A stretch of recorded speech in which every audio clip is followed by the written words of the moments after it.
پہلے میں بھی سمجھتا تھا کہ صبر و برداشت ایک چیز ہے، لیکن یزیدی ظلم اور حسینیوں کے صبر نے میری اصلاح کر دی۔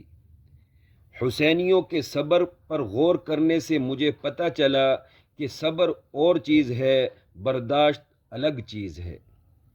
عزیز ساتھیو، برداشت کا مطلب ہے کسی مصیبت کے سامنے خود کو بے بس سمجھ لینا اور خاموشی سے اس مصیبت کو قبول کر لینا برداشت کہلاتا ہے، جبکہ صبر کا مطلب ہے کسی مصیبت کے سامنے خود کو بے بس نہ سمجھنا، بلکہ اس مصیبت کو دور کرنے کے لیے فوراً اپنے حصے کا حق ادا کرنا، انتہا درجے کی بڑی سے بڑی قربانی دینا اور اچھے کی امید رکھنا صبر کہلاتا ہے۔